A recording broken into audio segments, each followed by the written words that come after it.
everyone. Welcome to the program. This is Politics Today, live on Channels Television. I'm Sean Kimbaloye in Abuja. Let's begin by letting you know what really transpired between the presidency and Governor Samuel Ortom of Benue State. So the governor has accused the presidency that the administration of President Muhammadu Buhari denied the people of Benue State any meaningful project in the last 8 years. He said, quote, the Buhari government denied Benue State any meaningful project in the last 8 years, including the repair of federal government roads in the state, which are now death traps. Governor Samuel Ortom also said that the president had failed to secure the people of the North Central state against perpetual killings by herdsmen because as Benue governor, he signed a law banning open grazing of livestock in the state in 2017. Meanwhile, the president, media aide, Garba Shehu, had claimed that Governor Ortom ignored numerous intelligence reports passed to him for action. The presidential spokesperson also said that the governor rejected police findings into investigations that did not meet his, quote, egotistical worldview, even as he politicized every loss on his watch.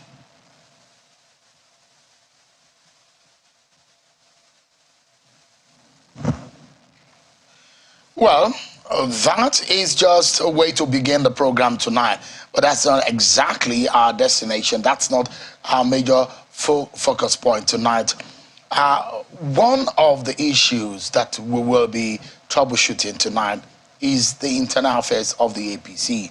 There is a leader of the party who is raising an alarm over the running of the party's affairs and the state of things under the Senator Abdullah Adamu's leadership of the party. We'll be speaking with the leader tonight on the program, so stick around with me.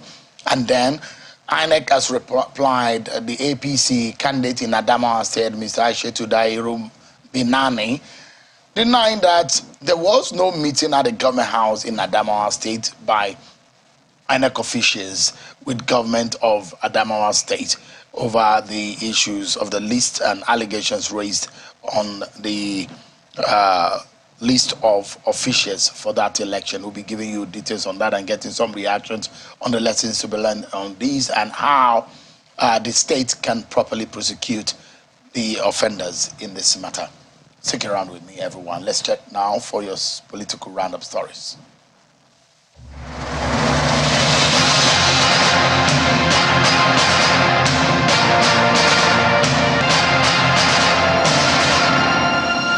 Thank you, Sheon. Hello, everyone. I'm Victoria Longjun, and these are your political roundup stories.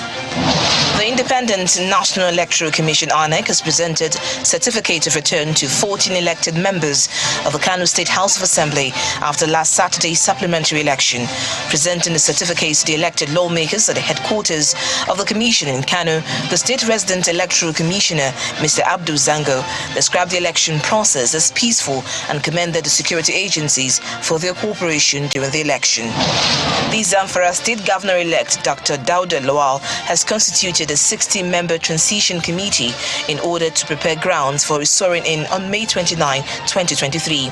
The committee has been charged with the responsibility of liaising with the outgoing administration of Governor Bello Matawale ahead of the May 29 swearing in of the new government in the state. A former Inspector General of Police, Muhammad Abubakar, will chair the committee, while Dr. Hamza Muhammad will serve as secretary. Ahead of the November 11 governorship election in Imo State, Obinna Ekwebelem has emerged as the governorship candidate of the Social Democratic Party. According to the state chairman of the party, Mr. Ekwebelem emerged as a consensus candidate, and the party has decided to follow that arrangement because the flag bearer has the capacity and experience to tackle the myriad of challenges facing Imo State. Also in Kogi State, the national leadership of the New Nigeria People's Party (NNPP) has announced Mr. Saliu Mubarak as its governorship candidate for November 11 ahead of the Kogi State governorship election. Mr. Mubarak emerged emerged as a party's candidate after contesting with others last Sunday in Kogi State. The National Secretary of the party, Mr. Dipo Olayoko, while presenting the certificate of return to the candidate as the NNPP flag bearer at the party's headquarters in Abuja, expressed confidence that Mr. Mubarak will bring his youthfulness and experience from the private sector to bear if elected governor of Kogi State. And a civil society coalition is asking Nigerian youth to embrace tolerance and allow the democratic process develop to maturity, especially in the face of issues emanating from the just concluded general elections in the country. The coalition held a lecture in Jos, Plateau State, North Central Nigeria, to sensitize the youth on the need to remain faithful and committed to the democratic process and avoid situations and actions that might lead to disruptions in the process. And those are your political roundup stories. It's back to you, Sheon.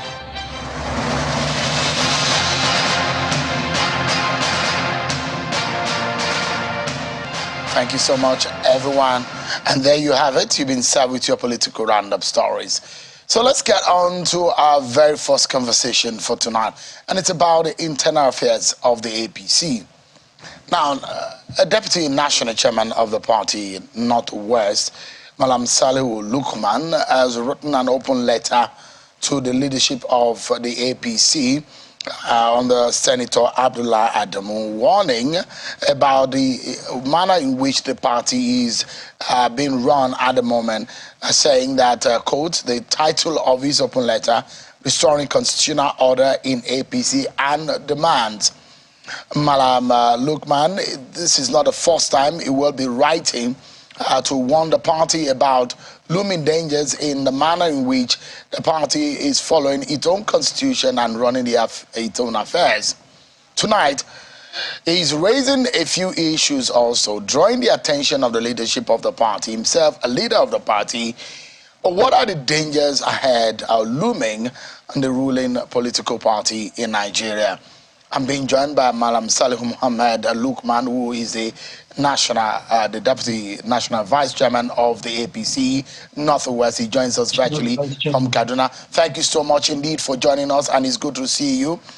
Give us an understanding. You seem to have a worry. You've written an open letter. For someone of your caliber and status in the party to take that move, then there must be a fire on the mountain. Does he need that the national chairman and the leadership of the party to be on the run or take cover?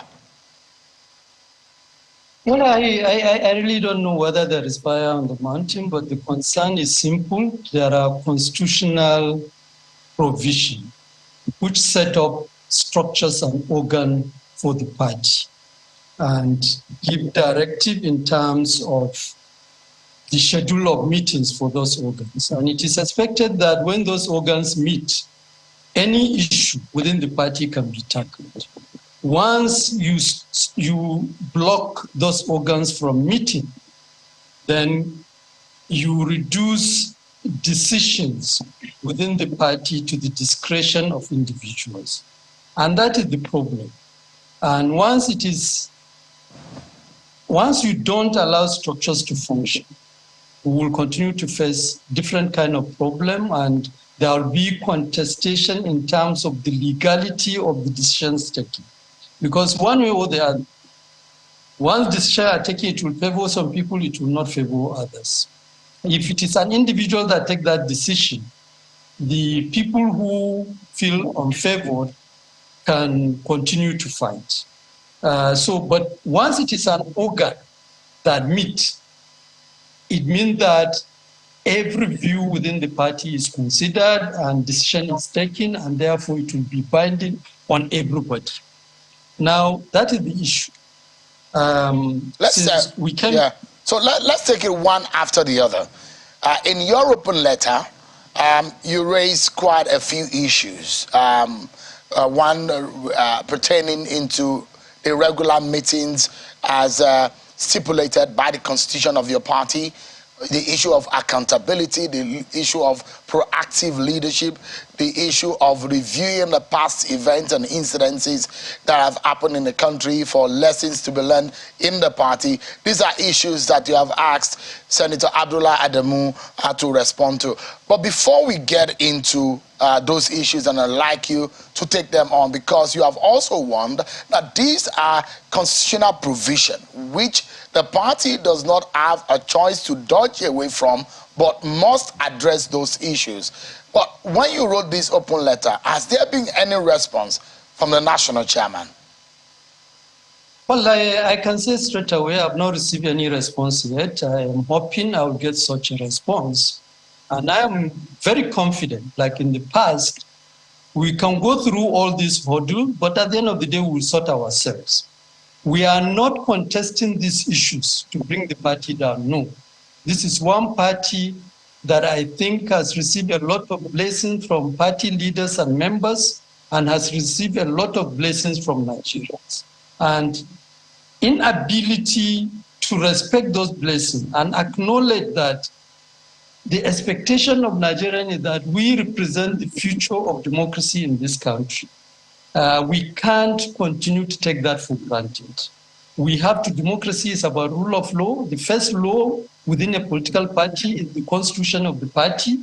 And I tell you, Sheun, and I keep arguing this, as Nigerians, if we want to build this democracy, we must invest time, resources, and whatever we have in the development of the party.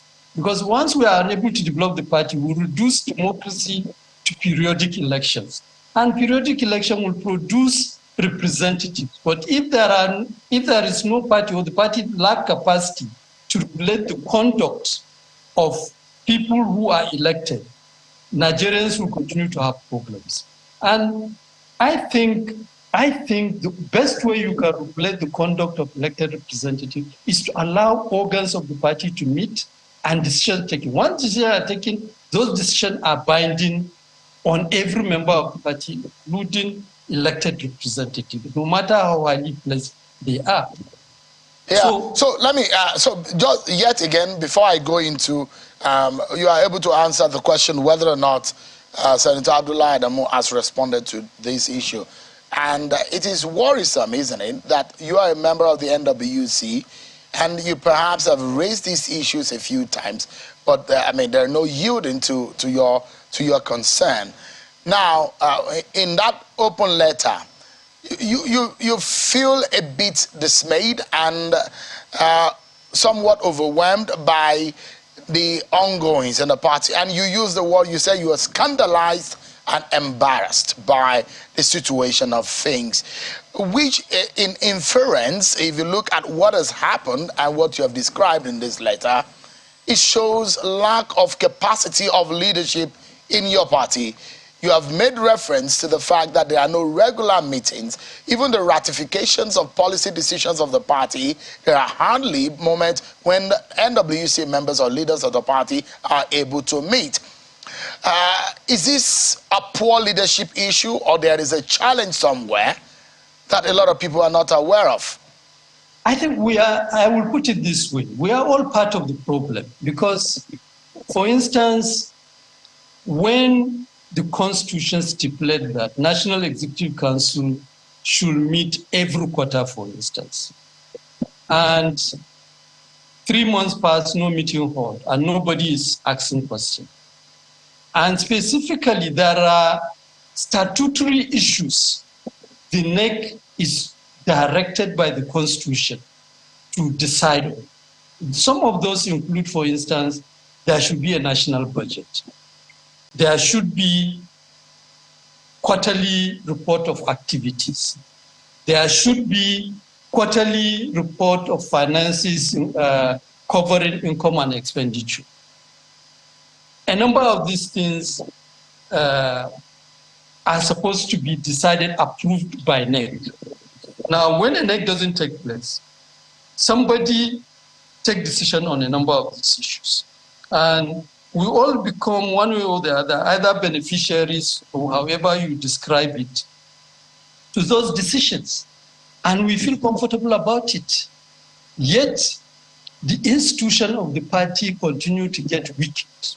I give you a typical example. Now, one of the statutory requirements which the NEC direct the NWC to facilitate by way of presenting proposal to NEC is that we should present proposed guidelines for conduct of elections at all levels. Now, the National Assembly, the two chambers of the National Assembly are going to be inaugurated, I guess either first week or second week of June, and already there is contest for leadership. We are not taking any step as NWC to prepare a proposed guideline for the conduct of those elections within our party rank, and we are not preparing to convene a NEC meeting to give the approval. Yet we know as Nigerians, there are certain issues we can take for granted. As Nigerians, we know that the question of representation is very key. As a party, and I have highlighted this before, we have run the 2023 election with the Muslim ticket purely as an electoral strategy. Now, if that is the case, we have produced two senior ranking officers in government, the highest ranking officers in government, as Muslim. And we know that people have opportunistically used that to create ethnic and religious tension in the country. We can't take that for granted. And therefore, to leave the place vacant and allow people, including Muslims, to now aspire, for instance, for the Senate president, which is the number 3 person, it means that as a party, we are setting the stage to produce all the 3 highest ranking officers as Muslims. We know that no matter how highly placed an individual is, he cannot change the constitution of the country. But there is there is sentiment to some of it. But Malam Saliu, could those people who describe the leadership under Senator Abdullah Adamu as a weak leadership, would they be right? I don't. You see, it's not within my calling to start passing judgment now. My position now is to play the demands. And I believe when a statutory organ of the party is convened, a number of these issues and the capacity of Abdullah Adamu to manage this meeting cannot be contested. No, but you have put up some grounds here upon which your demands are standing. And those who have criticized the Senator Abdullah Adamu initiative as a leader of the party to say there is a weak leadership of the APC that has not been able to bring this to pass. Since you released the open letter, there are those who defer to say, look, there is no capacity at the very top in the running of the affairs of the party. They might have some of their sentiments right, isn't it? Well, look, what I have argued, which I have reflected in that open letter, is that, look, he came highly recommended, and there is no doubt from his experience and pedigree, he has what it takes to run the affairs of the party. And I tell you, when we started, he really gave us the confidence that we are moving in the right direction. For instance, it was his initiative to set up a transition committee. And they gave us a very good report. But thereafter, the problem is implementing the report of the transition committee, which require pronouncement by meetings of organs. And like I said in that open letter, maybe perhaps because we came at a time when we need to produce candidates for election, we were all overwhelmed. Now that that has passed, I think we need to come back to basics. Now the issue, and this is what gave me the restless kind of fear, if we allow all this problem to manifest, in such a way that it produces a leadership, or it produces the government of Asuwaju is starting on a very controversial takeoff. We are not going to be fair to that government. And I think it's the responsibility of the party to ensure that that government start on a very healthy ground. And that is why I said, look, it will appear if we fail to convene this meeting, we are abdicating our responsibility as a party. And mark my word, I keep saying we, because I'm part of that leadership. I'm not singling Abdullahi Adamu, and I believe being part of that leadership, I can have the legitimacy to raise my voice and argue the way I'm arguing, and with the hope that it can draw the attention of both Senator Abdullahi Adamu and every leader of the party to agree to do the right thing. Because if you do the right thing, at the end of the day, it's not the one that will benefit. It is the party that will benefit. So there are those who are of the view that a government in power needs the political shield and that defense to come from its political party. And when that happens, it allows the government of the day to work effectively without being distracted or being overwhelmed by the politics that play on from the opposition and the general happenings in the polity. But now, when we imagine that Bola Tinubu is being described as a versatile political leader of your party. In fact, he was being referred to up until his election as the leader of your party. Would you think that there is something that he needs to do fast?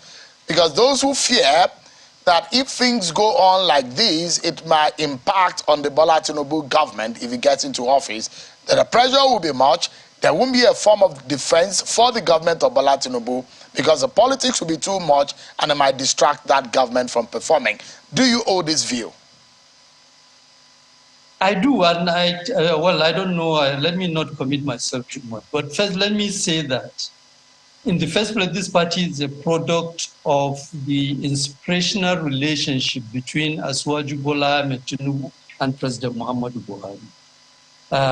Their partnership and friendship, political friendship, was what produced the success story of the merger negotiation of 2012-2013 of the opposition parties. And is that partnership that helped us to galvanize the support across the country to be able to defeat a ruling party in 2015.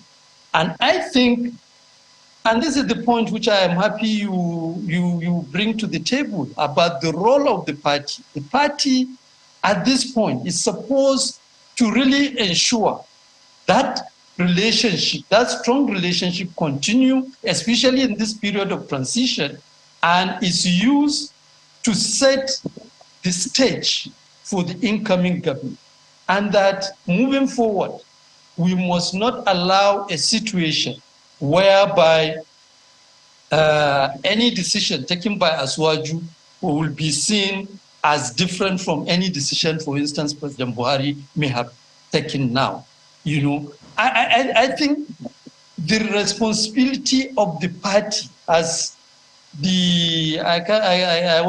I'm trying to remember how you put it, as the cover, the political cover for the government is the one that will determine whether the government of Asiwaju will substantially benefit from the historic relationship that existed between him and President Buhari. And I think it's our capacity to convene those organ meetings, because those organs will, at the minimum, bring the two of them together. And while they are there, they have to consult and guide us to take the right decision, just like they did during the period of the merger. I think this is the minimum the party can do. You did some historical, you threw back to the crisis in the party and how some of the past leaders and leadership of the party have been bedeviled by a similar scenario that played out. And you gave instances of the John Odiga Yegun's leadership and that of Adams Oshiomhole, who you said that those leadership were actually fractured in part by inability to hold quarterly meetings and periodic meetings. And now that this is happening, you raised the issue of accountability on finances, issue of periodic meetings, issue of proactiveness, issue of review of what has happened in the election and charting a way forward for the party. How soon do you think that this can be done? Already, there is a failure of the party to do the first quarter meeting from January to March, which is the first quarter, as demanded by the constitution of your party. Should anybody go to court on this matter, your party might be found guilty of some of these issues. What do you think must be done, and how fast can this be done? Well, I have said it, and I want to repeat myself. I think at the minimum, between now and May 29, we must hold an INEC meeting. And like I said, I am ready to go to every length to compel us as party leaders to comply with provisions of our constitution. I think this is the minimum we can do to save our party and to ensure to even save our leaders. Because our leaders may feel they are comfortable doing what they are doing, but they are setting the stage for their self-destruction. And I think this needs to be stopped, and we need to move forward with confidence. Because look, meetings is the first preparatory ground to really even discover prospective leaders. Now, if you freeze the structures and you block them from holding meetings, you are blocking the capacity. And that is why you see now we have reduced democracy to only one thing, which is periodic election.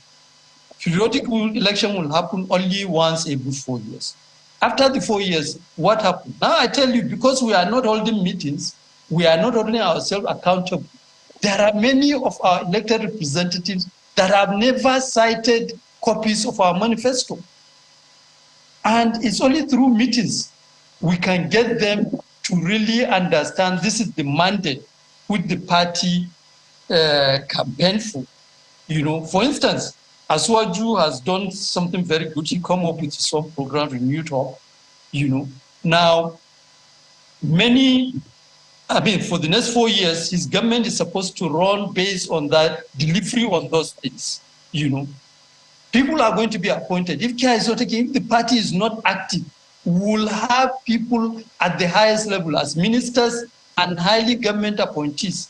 They don't even know the commitment of the Aswaju government to Nigerians. They will just be doing their thing.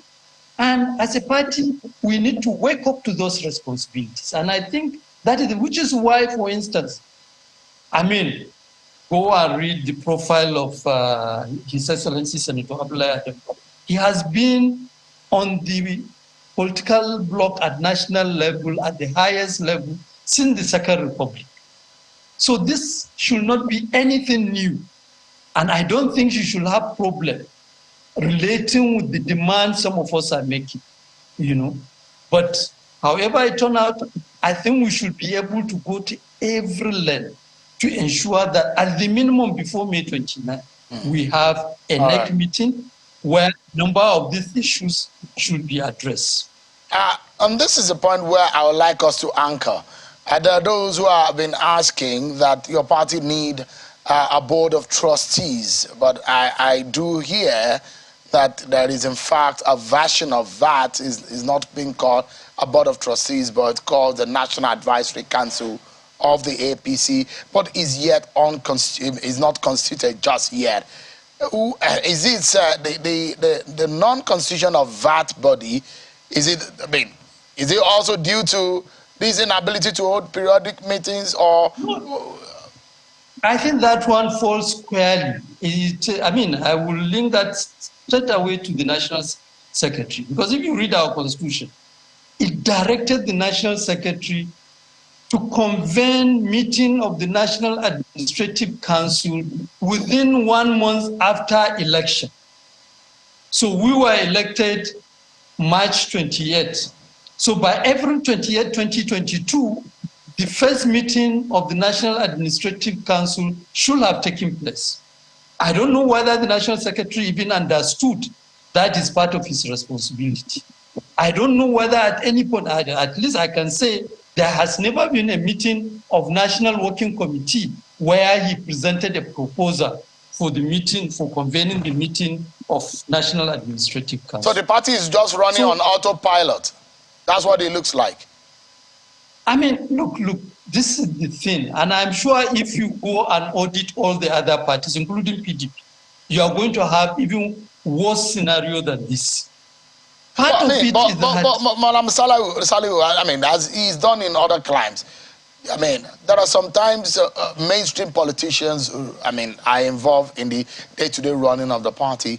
But is it also known that, I mean, or understood by politicians that they need a properly trained administrators, those whose business is day-to-day running, like you're running a business, an organization, a non-governmental organization, that is how to run a political party structure. Is your party aware of this? You see, there is what I call the PDP virus that is dominant everywhere in our polity. The PDP virus is simple, that the main thing about democracy is election. And for you to win election, you just need money. And the starting point is that you must control the structures of the party. You know, so every party wants to ensure that if I want to be like a governor, I must have all the structures in my state controlled by me. So the first thing, I need people who just say yes to me. Now, I think to correct that is to begin to draw attention that you can really become a governor by way of, look, Buhari, but I don't think Buhari has controlled structures of any of them, including the APC. But he has such a moral standing that wherever he is respected. I think that is what politicians should be working to achieve, rather than controlling structures. Now, if your own focus is achieving that moral standing, you can then have people who, when they come to you and say, no, we don't think your decision on XYZ is the right way to go. We think you need to consider APC. You will now take offense. I mean, once you have such a highly moral, and that is why you can see Buhari is so confident. He allow you to run your affairs. He just give you the mandate. Go ahead. Yeah. You know. So, yeah. Thank you so much, Malam Salihu Muhammad Lukman, who is a national vice chairman Northwest of the All Progressives Congress APC.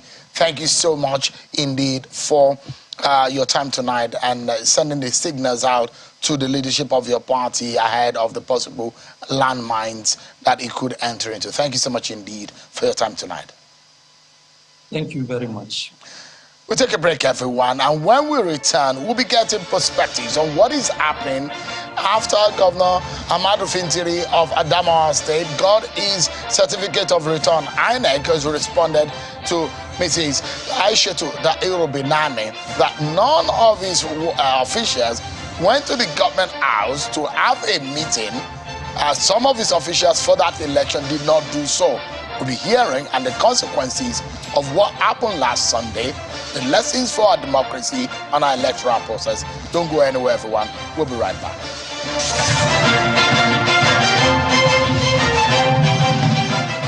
Thank you so much, everyone, for staying with us on the program. It's Politics Today, live on Channels Television.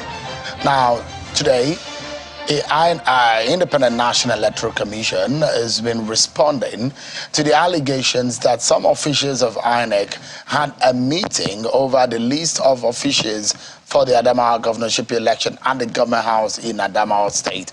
In a statement released by Mr. Festus Okoye, INEC denied any of such events happening and said it was just a figment of the imagination of those who is alleging that. Don't forget that Sunday last week, the resident electoral commissioner in Adamawa State unilaterally went ahead and announced the APC candidate, Ms. Aishatu Binani, as the winner of the election, which INEC at the headquarters immediately denied and disowned the action of the REC, since summoned the man for investigation over the matter.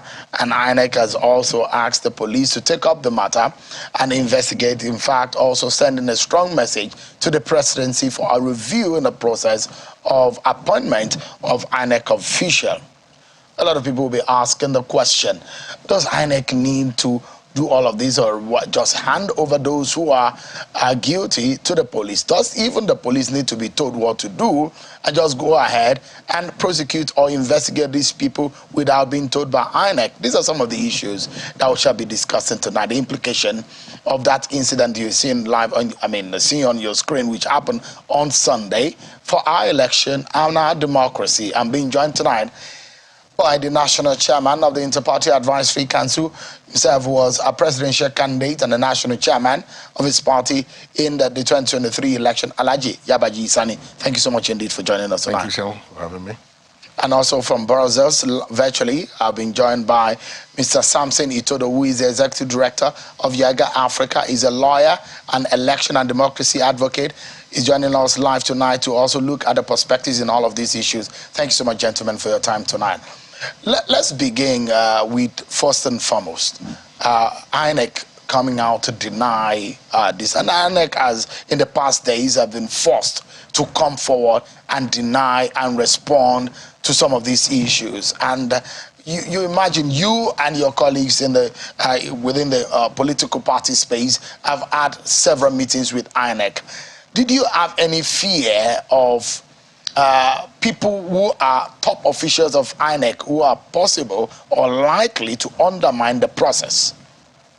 Not at all, because our engagement with INEC at the level of the top management of commission always gives one the impression that these people are fiercely committed to the mandate given to them to deliver a free, fair, credible election, in 2023. And when you look at the gamut of preparation by way of technological, innovation, electoral law. I'm talking about legal framework for the election, the funding provided, the training, the dry runs, that INEC carried out, the frequency of the engagement itself. Of course, it tells you that the organization, was ready and prepared and was determined, really, to deliver on the mandate. But again, the outcome, Sean, believe me, especially the 25th of February, what happened? When we met with INEC, you will pity Mahmoud. Because, it was something that they never expected. Perhaps, under the layer of the top management, maybe somebody compromised the organization. But at the top level, there was no qualms as to... You didn't see any form of complicity? Not at all. They were so traumatized, believe me, that what happened that day. So, but again, below their level, you cannot vouch for, some of, like what you talked about, Adamawa, what happened, the role played by REC and others in that, it tells you that they were not in sync with what the top management of INEC, the organization, was doing. At least that's my impression, and that's. But how do you describe the scenario that played out? And I'll come to the scenario where INEC has had to now deny the alleged nocturnal meeting of some INEC officials at the government house, ostensibly to manipulate the election and rig election in favor of the PDP candidate, which INEC has denied. But, the action that is showing on the screen, a lot of people have described as brazen. What could have led to that? Ms. Binani has also denied in a letter that surfaced that said there were no situation where she gave out any 2 billion naira.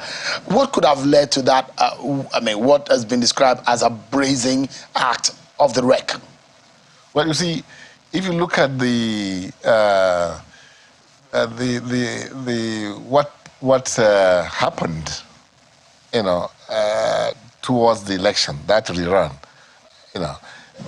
there was a video which I saw this same wreck, was reported as saying something to the returning officer at that time, which points to something like he was asking him to compromise the system or the process. And I think at that point in time, INEC should have taken, a decisive action. They should have seen this coming. Yes, see this coming. They should have taken decisive action by removing that person. Similar to what they saw in Sokoto. Exactly, what they saw in Sokoto, yes. And then I think also another, was it Bayelsa or somewhere in the south also. So I don't know why they didn't take, a decisive action at that point in time until it got to this embarrassing situation that they are in now. So, but again, when you are running a big organization, sometimes they say bigness is weakness, in terms of, management decisions, because it may not be only up to Mahmoud himself to decide, say, this is what I'm going to do. He has to certainly consult with his commissioners. Otherwise, at that point in time, that person should have been removed from that process. All right. Let me bring in Samson here. And I'd like Samson to begin the conversation from the point of law for us and what we know and what should have been in terms of what the law stipulates, the electoral law and the constitution. Has there been anything that you expected INEC or INEC is expected to do and have not done in respect of the Rex action and inaction? Well, thank you very much, Shehu, and good evening, everyone. So let's start with the actions taken by INEC and whether it enjoys the force of law. So if you look at, paragraph 15 of the third schedule to the Constitution, it provides that INEC shall delegate its powers to the resident electoral commissioner.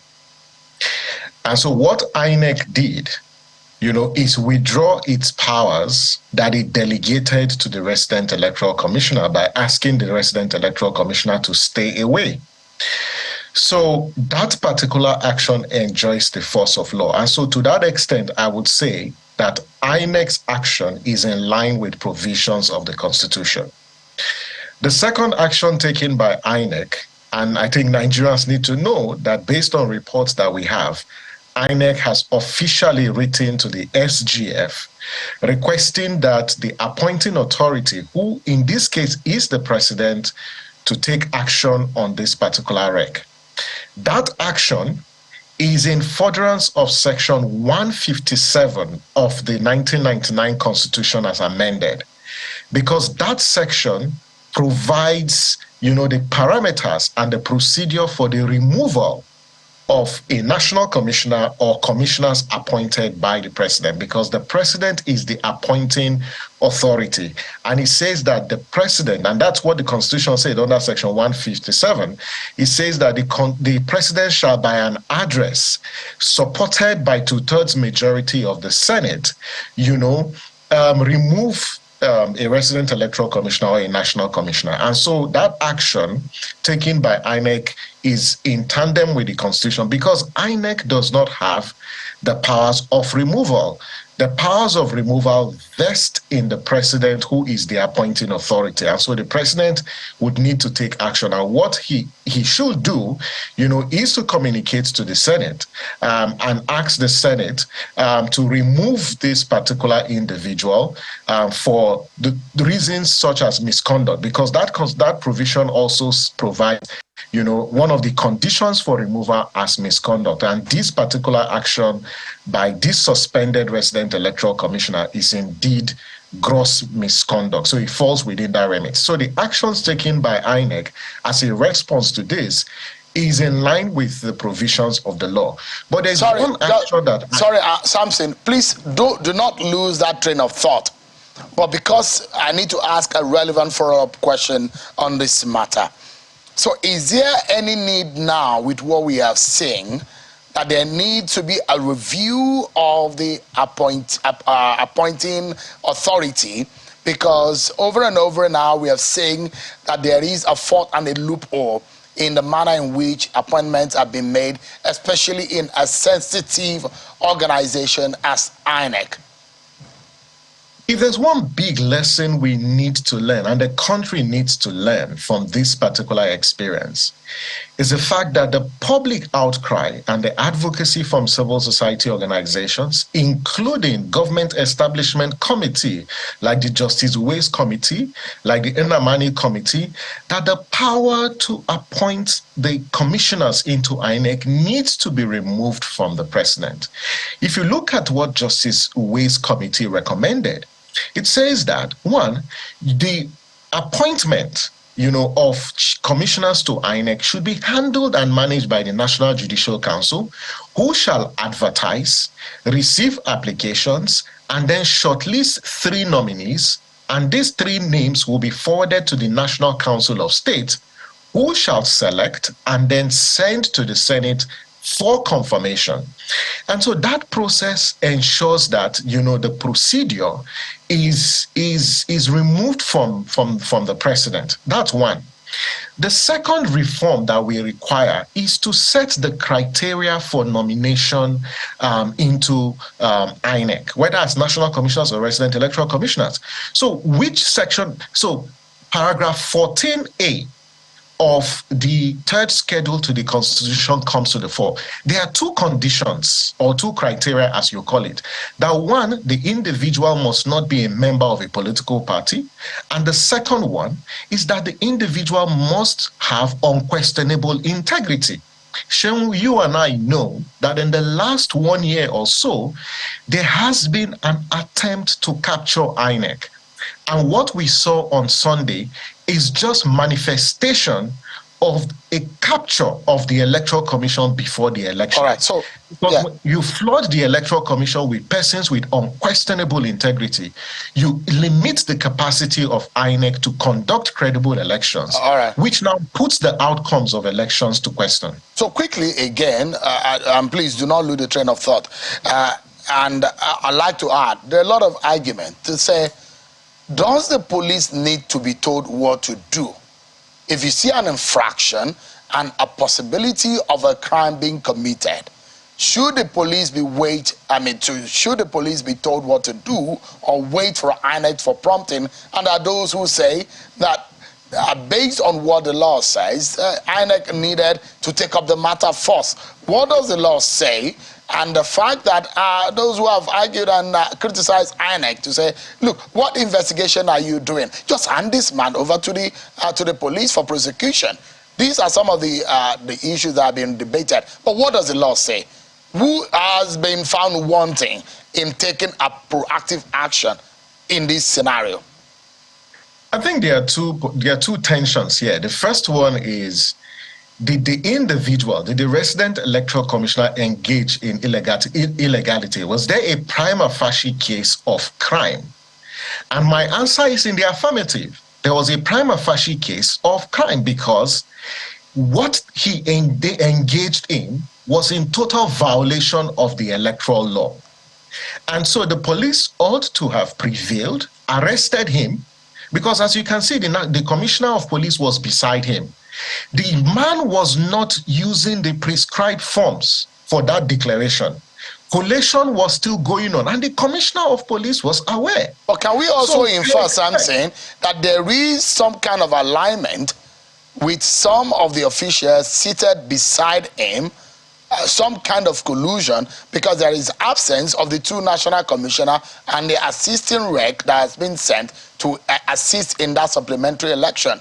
If those were absent, and obviously the returning officer was equally absent, but there are officials, security agent, heads of security agents there that are seated with him against the time that was that was advertised and popularly communicated earlier. Absolutely, and you see the Inspector General of Police has taken action. He has removed or withdrawn or redeployed, whichever language we use. But I think it doesn't need to stop at that point. This matter needs to be thoroughly investigated, the extent of the complicity of that commissioner of police, and then he should be sanctioned. And this is what citizens and civil society have requested. Samson, just give me 1 minute. I'll come back to you just in a moment. Let me bring back Alhaji Yabajisani. In all of this, Samson has mentioned the reforms that are being embedded in the Justice Ways report. And that a lot of people are still asking the question that why are those documents? The Senator Inamani committee report is also in the so is the 2014 comfort report or comfort report is also gathering dust in some shelves. But look, they say that politicians are always finding loopholes, no matter how closely needs that you create a law, that you politicians always have a way around it. I mean, these are obvious loopholes. What are your thoughts and the lessons, perhaps? Well, my thoughts, one is that there is a state capture, in this country. And the state capture, if you want to see it in its real sense and in practice, is to go to, look at INEC, how the organization is made up, look at the mode of, the order of election itself, instead of you having maybe election on one day, you now have the presidential election so that you can now have a real effect of state capture, so that there's that bad ongoing effect that will affect other elections, and then the organization or the party in power then will exercise, the power to now influence, the remaining elections, which is what played out in Anambra State. Adamawa, that we are discussing now. So what has happened is that we as a people, have allowed ourselves to be cowed, and then to be put in a situation where we have little or no say or influence in what happened to us as far as elections are concerned. If you have your way, if you are the president, yes, if you are in any authority and you have powers, yes, based on what we saw in Adamawa, what would you do urgently? No, you don't have to even. It's not a kind of if the late Yaradua, just did exactly what you are trying to say now. He went, he saw the election that brought him, and he set up these committees with a view to ensure that all these, gimmicks and then the loopholes that we institutionalized in the system are removed. So it's just a matter of the mindset and then how sincere the leader is, because President Buhari has had all the chance, all the opportunities to do all these things to ensure that the Ways report, the Namani reports are bring to life. And nothing happened. But Alhaji Abajisani, for those who have monitored and looked at our electoral process over the years, would say that the Electoral Law 2022 yes. It gave us a premise to allow us have perhaps the best election. No, not He gave us the law. That law that gave us the premise for us to have a better election compared to all of those years. But the question is, No, it's what really happened? No, the electoral, it's what Nigerians thought. Mm-hmm. The Electoral 2022 it's not at all. It's far from it. Nigerians thought that the process of election has been digitalized. The manual aspect of election has been taken away, and it's now a digitalized system. That more transparent and not exactly opaque. That you can have a recourse. But that's not the case. It's far from that. In fact, if anything, it is institutionalized. Rigging. Now more than before. But you are seeing this because I've had conversation with you, but you are seeing it now better than you saw it when the law was passed. I know. I said I said the aspect of this electoral law that people should concentrate on. Put the searchlight on. Is the collation. When you are collating, because there's a saying that it's not those who cast the votes determine who wins, but those who count the vote. And counting, nothing has happened as, compared to what happened. Changed, exactly. If you compare it to 2015, or even 20, or even before that. So there's still a major problem. A major problem. It's not and I'll come to you just in a moment. It's not here to Samson, where do we go from here? And a similar question I'll ask Alhaji Abajisani. For anyone who is watching, hopes dashed, expectations are being punctured about this election, thinking that there is a magic wand that the electoral law portends or possess. But it does look like we're back to square one, isn't it? You are one of those who advocated for this law, but here we are, Samson, back to square one. Well, I think it's important to make a distinction that the appointments of commissioners to INEC is regulated by the Constitution, so it's not the Electoral Act. So if any law needs to change, it begins with the Constitution, and in particular, Section 153 of the Constitution that lists INEC as a federal executive body. There needs to review that appointment process to protect the independence of INEC. So politicians and compromised individuals should not be managing elections. When you have these individuals manage elections, there's no way the outcome will be legitimate. There's no way it will be a reflection of the will of the people. And that is what the President Electoral Commissioner tried to do. So what happened? Yeah. We're totally out of time. But I mean, there are those who believe that there must be consequences for anything contrary to that will imply culpability by those who are supposed to bring the wreck to book, isn't it? Absolutely. He needs to be prosecuted. And again, Sheon, INEC has written to the IG. The IG has responded. He has introduced the investigators. We're watching this closely. We hope that this matter, when it goes to court, they would secure a conviction, and that man needs to go to jail for attempting to bring democracy on its knees. Thank you, Samson. In Adamawa on Sunday. Do you agree with Samson? We need to close now. Totally, I concur. And then again, we must also revisit not only the appointment of INEC chairman or the commissioners, but also how IG of police is appointed, the Chief Justice of Federation is appointed, because these are the agencies of the government that it's a similar template for all of this. We look up to for free, fair, and credible elections. And if it is the president that will appoint these people, and that president, often than not, is always also an active participant in the process. You know, so how then do you expect something? Alhaji Abajisani, thank you so much indeed for your time today. And hoping we'll not keep our eyes away from this.